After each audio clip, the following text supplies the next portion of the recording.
Ողջույն բոլորին, այսօր կրկին ձեզ ողջունում եմ Պրորեկայի պոդքասթերի տաղավարում եւ ունեմ շատ հետաքրքիր հյուր։ Նշեմ, որ այսօրվա իմ հյուրը շատ սիրված ֆուդ բլոգեր է, ում հետ զրուցելու ենք հետաքրքիր թեմաներից։ Ներկայացնեմ իմ այսօրվա հյուրն է ֆուդ բլոգեր Սմիթը։ Ողջույն Սմիթ։ Ողջույն սիրելի Սուզաննա, ինչպես ես։ Լավ, դու ինչպես ես Շնորհակալ ենք մեր առաջարկը ընդունելու ու այս մեր տաղավարը գեղեցկացնելու համար այսօր։ Հաճույքով ինձ միշտ հաճելի է քեզ հետ։ Քո հետ այսօր ունենալու ենք շատ հետաքրքիր զրույց, որտեվ քո հետ հանդիպմանը շատ երկար ենք նախ սպասել։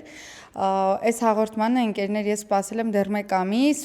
արանքային այսպես ժամանակ ենք գտել ու շուտ հրավիրել ենք Սմիթին այսօր մեր տաղավար, բոլորիս հետաքրքիր է, չէ՞, ինչի Սմիթ։ Դե պատմի, ինչի Սմիթ։ Ասեմ ինչի Սմիթ, իմ ազգանունը Դարփինյան է եւ անգլերեն թարգմանաբար Սմիթ նշանակում է դարբին։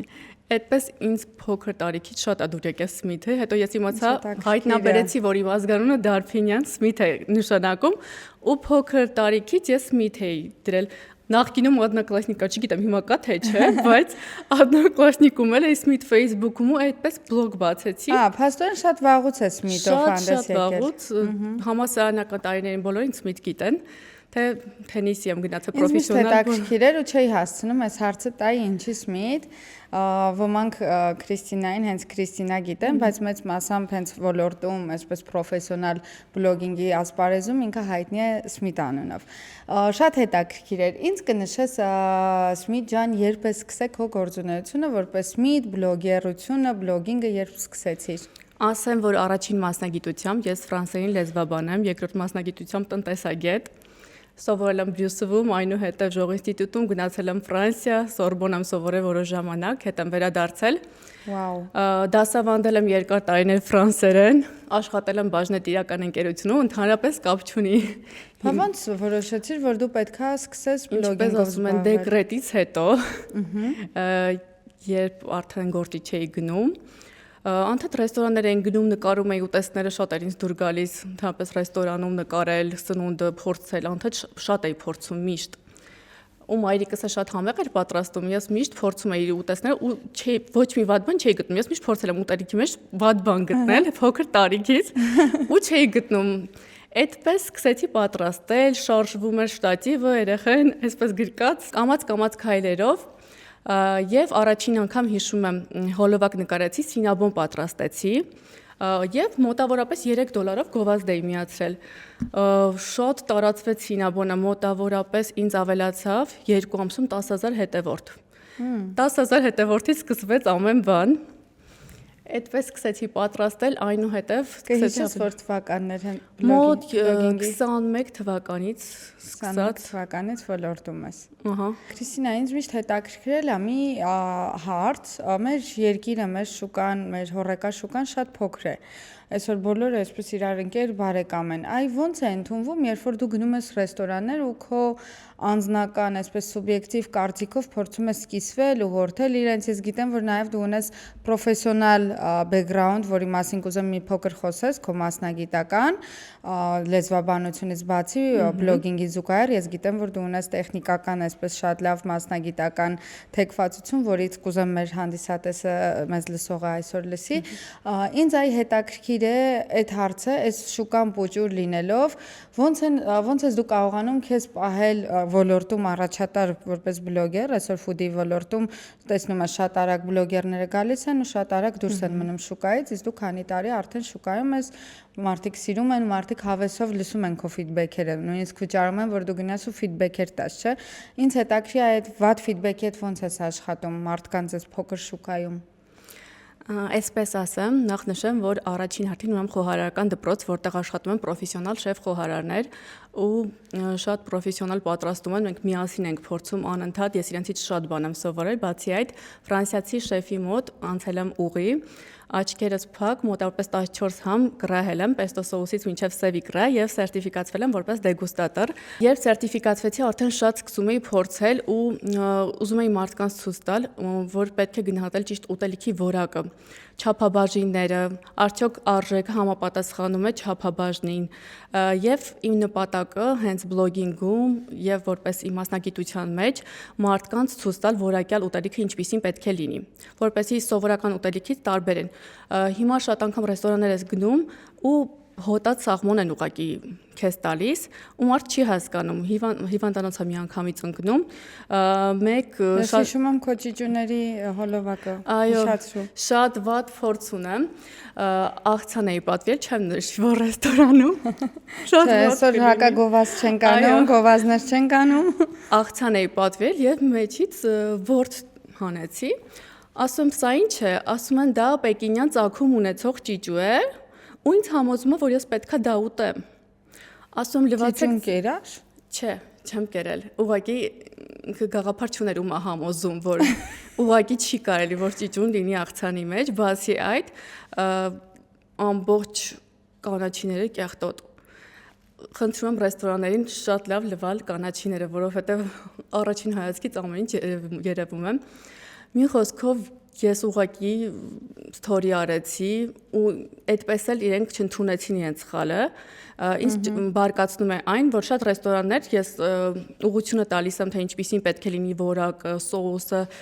ինչ են բաց թողել ինչու է պակաս ինչու լավ է չէ ուտելիքը ընդունում են այդ ամեն ինչը բայց շատերը կան որ չեն ընդունում ես ուղղակի հարկադրված կիսվում եմ իմ հետևորդների հետ բլոգինգում շատ կարևոր է իմ համար անկեղծությունը ես անկեղծ եմ իմ հետևորդների հետ գիտեք իմ big challenge-ների մասին որ մեծ ուտեստներ եմ պատրաստում ես անպայման իմ մեծ ուտեստներից առաջ գնում եմ փորձում եմ արդյոք համեղ է որ մարդիկ ամեն դեպքում 12 կիլո պետքա ուտեն ուտեստները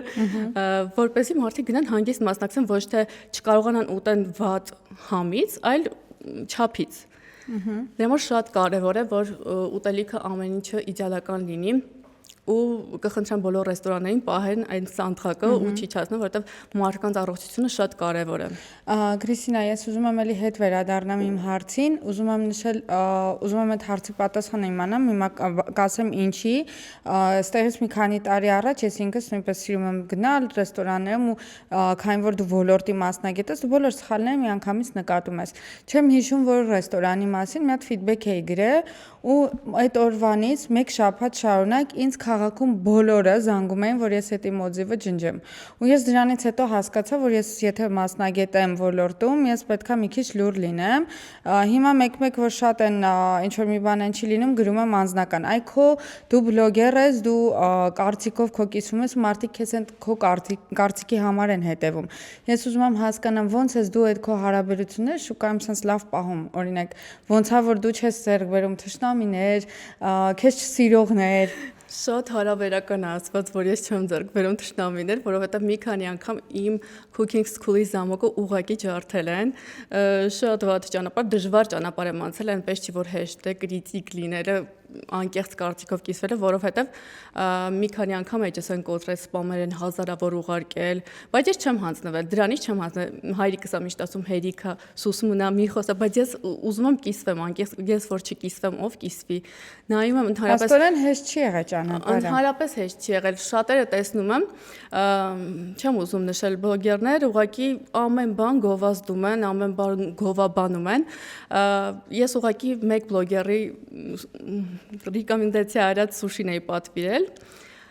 ոչ մի էմոցիա ինձ չտվել ինքը գովել էր իր հետևորդները գնել էին ես ասի մի հատ փորձեմ ուղղակի պատվիրեցի բերեցին ու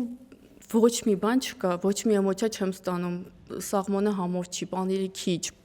բրինձը փլվում է ուղղակի ու չկա ես զարմանում եմ ուղղակի չի կարելի իմ բլոգեր ընկերներին եմ խնդրում որ չկիսվեն վատ ուտելիքով իրենց հետևորդների հետ, նաև ռեստորաններին եմ խնդրում առաջին հերթին։ Եթե ես բլոգեր եմ, մի ուղարկեք ինձ լավ ուտելիք, իմ հետևորդին վատ ուտելիք, որովհետև մեկ փորձ եմ ունեցել, որ շատ լավ սուշի եմ գնացել փորձել, նախապես փորձում էի սուշին, հալվում է բերանիդ մեջ շատ համեղ, ասում չեմ կարող չկիսվեմ հետևորդիս հետ, կիսվում եմ հետևորդիս հետ, ու հաջորդ օրը հետևորդներս իմ համտեսած ուտեստները սկրին են անում, անպայման պատվիրում են, գիտեմ, որ ես միշտ ճիշտ եմ ասում։ Այսպես ինձ նկարներ են ուղարկում, փլված սուշիներ, բացված, պատռված, ես ուղակի հեռացնում եմ իրենց գովազդի մեջից, ուղակի հեռացնում եմ, որովհետև իմ համար դա անընդունելի է։ Զանգում ասում ինչի եք իմ հետևորդին վատ ուտելիք ուղարկել, ասում են ձերը լյուքսն էր, իրենց է էկոնոմը։ Ու ես ապշում եմ, ոնց կարելի է մենք մարդ ենք բոլորին լյուքս ուղարկեք, ասում այսինքն, ասում այդպես ձերը լյուքսն էր։ Դրա համար հատուկ, առանձնահատուկ կխնդրեմ գովազդատուներից, ռեստորանից, որ մեզ բոլորից հավասար աչքով նայեք ու բոլորից նույն ուտելիք ուղարկեք։ Ապշած եմ, վերադառնամ իմ հարցերին, ինձ հետաքրքիր է այն նշեցիր, որ ճանապարհը շատ բարդ է եղել։ Այդ ճանապարհի այս ուղու ժամանակային մարդիկ, ովքեր քեզ օգնեցին, որ դու դառնաս այսօր այն, ինչ դարձել ես, ինչ ստեղծել ես քեզ, որտեղ այսօր դու ստեղծել ես բրենդ, Meet բրենդը, որը որ մարդիկ ճանաչում են, սիրում են, քեզ վստահում են իրենց բիզնեսի գովազդը զարգացումը, ուզում եմ հասկանամ, ովքեր էին այն մարդիկ, ովքեր հավատացին առաջինը քեզ։ Ես ավելի շատ շնորհակալ կլինեմ այն մարդկանց, ովքեր չհավատացին ինձ։ Կային շատ ընկերներ, բարեկամներ, ովքեր խնդում էին բլոգերա դարձել, փորձում, շատ էին խնդում, այդպես չէին հավատում, ու այդ մարդիկ ինձ ավելի ուժեղ են դարձրել։ Երբ ես արդեն ունեի մոտավորապես 50,000 հետևորդ, այդ մարդիկ ինձանից արդեն գովազդ էին խնդրում ու ես իրենց գովազդ չէի անում։ Ես հիշեցնում եմ իրանք ինչքան էին իմ վրա խնդում, որ հեռախոսը վերցրել, ինչ-որ նկարում, այդպես թերահավատորեն էին մոտենում, ավելի շատ այդ մարդիկ են ինձ ուժեղ դարձրել, քան այն մարդիկ, որ ավելի ոգևորել են, ու ես առանձնահատուկ շնորհակալ եմ այդ ընկերներից, ովքեր ինձ այսօր այստեղ են։ Ուզում եմ հիշես առաջի ընկերությունը, ով վստահեց քեզ իր առաջի գովազդը, այսպես կհիշես։ Հիշում եմ, դրսից ա եղել, Բոնդյուելներ, կարող եմ նշել, որ իմ առաջի ամենամեծ փաթեթը հենց Բոնդյուելի հետ եմ աշխատել ու ինձ համար շոկային էր, ես ընդհանրապես չէի պատկերացնում, որ կարելի է բլոգինգով գումար աշխատել, ու ընդհանրապես տանեցիներն էին զարմանում, ոնց կարելի է այդպես նվերներ էին անընդհատ ինձ ուղարկում, զարմանք էր իրենց մոտ, չէին պատկերացնում ոլորտի մասին, ընդհանրապես ոչ ոք տեղյակ չէր, 4 տարի առաջ դրիվ ուրիշ էր, հիմա ուրիշ է, ու ընդհանրապես չէի պատկերացնում, որ այսպես աճ կունենա բլոգինգը, մինչև այսօր այստեղ կհասնեմ, բայց չգիտեմ,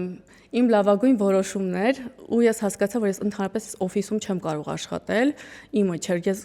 հիմա չգիտեմ ինչքան էլ առաջարկեն, ես հետ չեմ գնա օֆիս ու իմ գլխավոր երազանքներից մեկը, որ ես իմ երեխաների կողքին լինեմ, ինչով որ զբաղվեմ, իմ մեծ ժամանակը ընդհանրապես երեխաներիս հետ լինի ու այնպես ստացվեց, որ իմ աշխատանքը արդեն երեխաներիս հետ եմ անում ու որ գնում ենք ռեստորան, ասում եմ մամա գործի ենք եկել ու մենք ասում աղջիկդ լրիվ ապագա բլոգեր է, չէ՞։ Քրիստինա, գիտես ինչ եմ ուզում ինձ ասես, քո մոտիվացիան որտեղից է ստանում, ովքեր են քեզ օգնում, մոտիվացնում այսօր ոլորտում մնալ, աշխատել, քանի որ բավականին բարդ ոլորտում ես։ Առաջին հերթին ընտանիքիս անդամները ու երեխաներս, որովհետև իրենք ամեն կերպ ինձ մոտիվացնում են, որ ես ավելի առաջ գնամ ու ավելի շատ բան անեմ իրենց համար։ Առաջին հերթին երեխաներս են մոտիվացնում ու զգում եմ, որ հպարտանում են ինձնով, չգիտեմ, ուզում եմ իրենց համար ամենալավ մաման լինեմ։ Ապրես, դու շատ լավ մամա ես, քանի որ օրինակովդ ես տեսնում եմ դու ոնց ես քո բալիկներին նայում, տանում հետը տեղ, սենց իրանք քո հետ ամեն ձևի ուրախանում են, այդ շատ հաճելի է, այդ իրոք շատ հաճելի է։ Ես ուզում եմ մի հատ քեզ այսպես պատկերացնես մի քանի տարի հետո, ոնց ես տեսնում ոլորտը ու ոլորտում բլոգինգի դերը, ոնց ես պատկերացնում, բլոգինգը կշարունակի պահանջված մնալ շուկայում, թե ինքը ինչ-որ շրջան հետո կարող է ձևափոխվի, օրինակ առաջիկա 3-ից 5 տարին ոնց ես տեսնում բլոգինգի պահանջարկը մեր հոռեկա շուկայում։ Տեսնում եմ, որ կարող է ինչ-որ փոփոխությունների ենթարկվի, բայց դրա համար պետք է մի քանի քայլ առաջ մտածել, օրինակ ես իմ մասով մտածում եմ, որ հիմա պետք է սովորեմ սննդի վերահսկողություն, որպեսզի հետո բլոգինգը ինչ-որ փոփոխությունների դեպքում ես իմ այլ աշխատանքը ունենամ, ըստ իմ մասնագիտության, դրա համար